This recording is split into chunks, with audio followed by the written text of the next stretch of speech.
Hey everyone, it's Christina Snyder again. I've had so many questions about my Google Classroom, the interactive music room, that I thought I would answer some of those questions that people have been asking the most.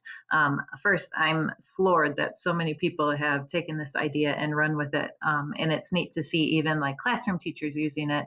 I made one for classroom teachers and put it up on some of their pages as well. And this one I made for my kindergarten and first grade teachers at my school too. So the reason you can't move a lot of the images is because I create most of my stuff in PowerPoint first and then save it as a JPEG slide and then bring it over to Google Slides. I just find it easier to work with it that way. To link the images, then all you have to do is insert a shape. Let's see, I want to link, most of the stuff is already linked, but let's say I want to link the flags there. You create a shape and then you go through and you link that to whatever website, or you can link it to another slide in your show. And then you just turn that transparent. So you go back up here and go transparent, and that way when the kids click on it, it will go directly to whatever website or whatever you want it to go to. So, but most of you know that was in my last tutorial. So one of the most common questions is, where do you get your images? So one of the websites that I discovered is called Pixabay. And Pixabay is, let me pull up a new one. It's a royalty-free website. So all of the images on there are free, so you don't have to worry about copyright. Let's say that you want to search for a chair. Just type in chair and it comes up with all of these images. You have to be careful because Shutterstock must have a deal with Pixabay. So you'll always see Shutterstock images up here, and those are the ones that are copyright protected. But all of these are free.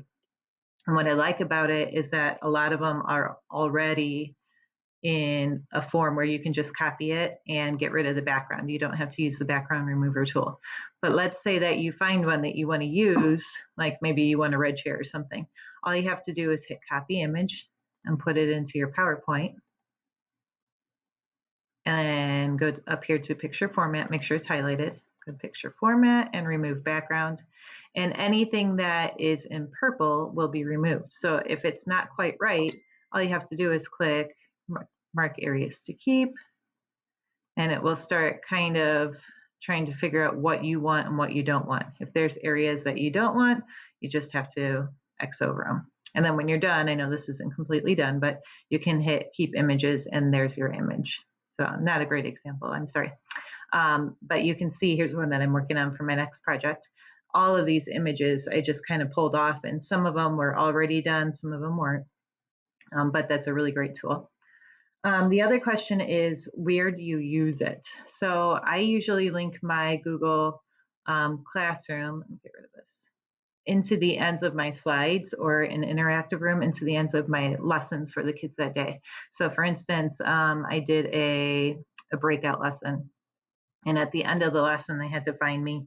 I was stuck in the school. At the very end of the lesson, let me start from here. It says, we got them, click on the arrow to go find her, and then you go to my interactive room. And you can see I change it for whatever it is that I am using it for the kids that day. So, and then before they leave, they have to do an exit ticket, and I usually have it up at the top. I change it a lot though. So like for my Star Wars lesson, I put an interactive room in the middle of it. So when they got to this slide, they went through, and this was just a audio one. So when they click on those images, they heard the Star Wars character before they got to the end. I think those are all the main questions that I have. The most important thing that I can tell you is when you are in Google Slides, if you want to link, let's say you don't want your kids to go to the next slide, and in Google Slides, you can't turn off that transition.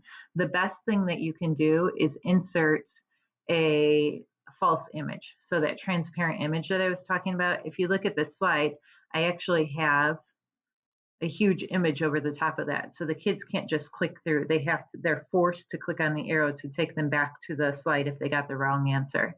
So I do that with almost everything. That's a great tip that my friend Dawn Marie Finnis, who's a co-teacher of mine, she taught me. So that's the best thing that you can do, so that when they get an answer wrong, they have to go back to that slide and retry it.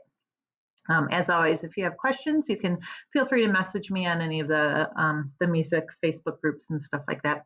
And I'm so excited that you guys are all loving the stuff. And once again, if you have questions, just let me know.